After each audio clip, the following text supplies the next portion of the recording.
they could also be free. And so why, ladies and gentlemen, are we so eager to give it away?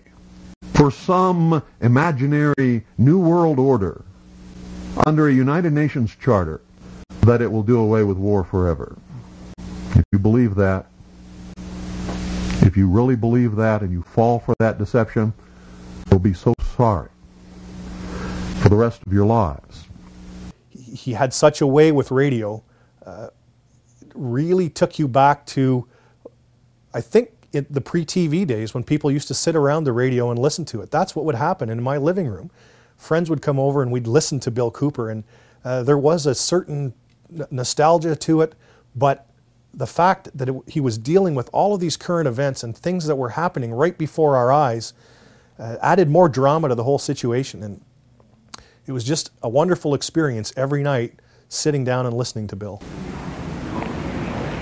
Every time any church gets control of government, the people suffer. It has always happened. That's why our founding fathers established a country where that was not supposed to happen, where everybody was free to worship at the altar of their choice. And if you think they were all of one mind, you better think again. How many religions of the Protestant group do you think existed in this country when our founding fathers put together the Constitution? Over 1,500 different groups, all claiming they were right, teaching a different dogma, quoting scripture to justify what they said, and everybody else was going to hell. So don't give me this Christian nation bullshit, because that's what it is. This nation reflected Christian values because the people who made up the government in the early days were Christian. But none of them agreed with each other, and they still don't today. Bill married, had children, and continued his life as a messenger by creating a large global civilian intelligence gathering organization called CAGI. Now, CAGI stands for the Citizens Agency for Joint Intelligence, and it was Bill's research gathering arm of his whole operation. His principal idea behind CAGI was to get a whole group of like-minded researchers and individuals, patriots in the U.S. and throughout the world, really. At one point, the Citizens Agency for Joint Intelligence was the largest civilian intelligence gathering organization in the world. And the one thing about CAGI was that it wasn't a secretive society like the FBI or CIA would be.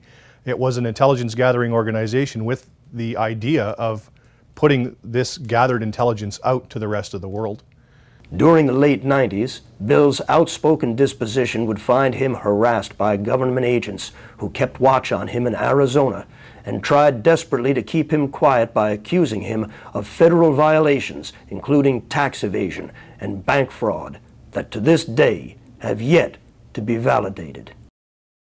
Essentially, by June, July 98, I was moved here with Bill to conduct full-time research into the mystery schools and secret societies and the government protocols in general.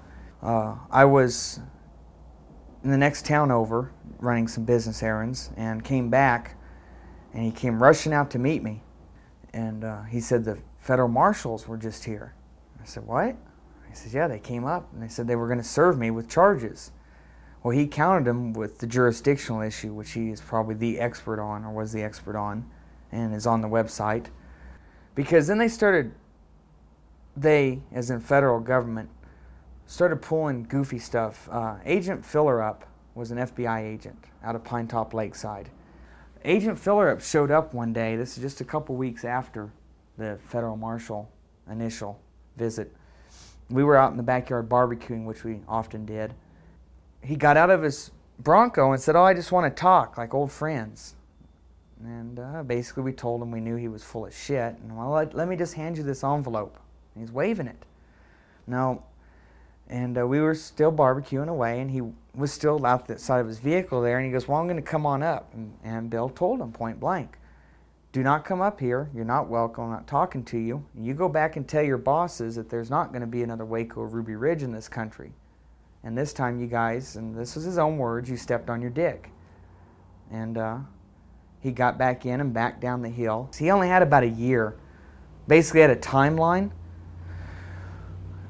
to bring Bill in on these trumped up tax evasion charges and bank fraud.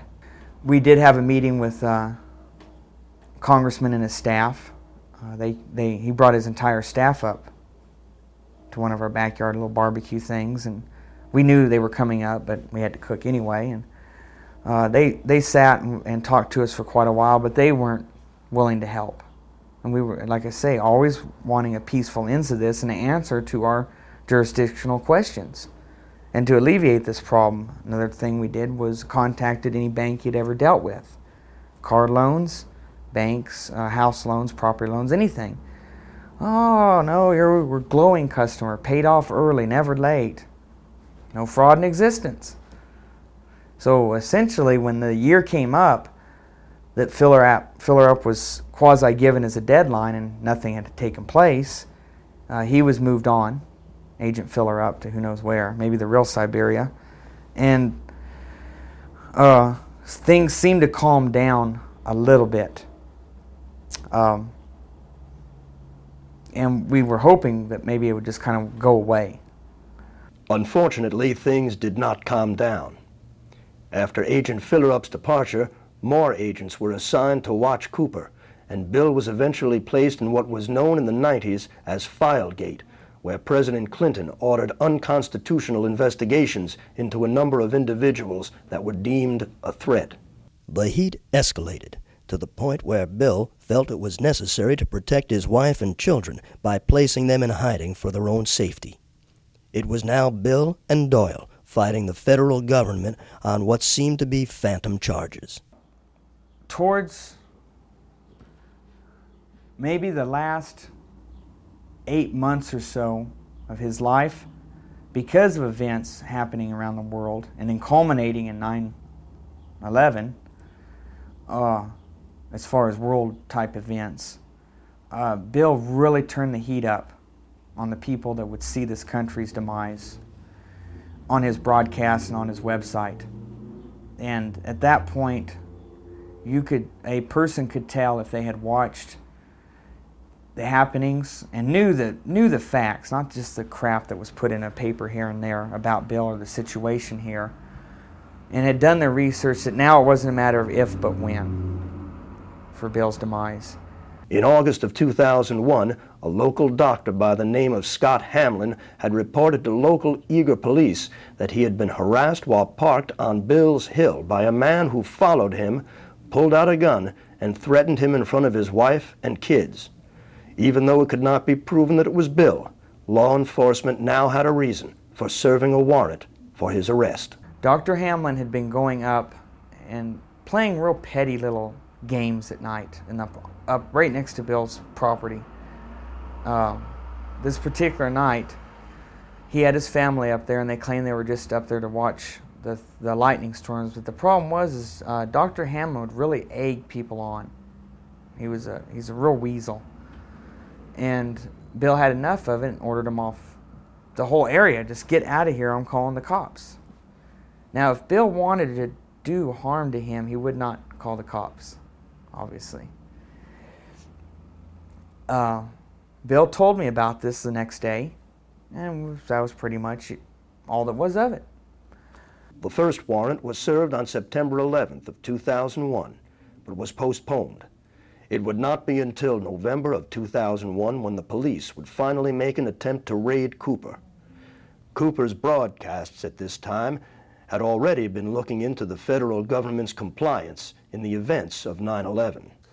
One of the things that makes everybody wonder why Bill's life was snuffed out in 2001 was because in June of that year, Osama bin Laden, who was a relative unknown at that time, Bill had been following the news and found a lot of curiosities and went on the air predicting that there would be a major attack in the United States and that it would be blamed on Osama bin Laden.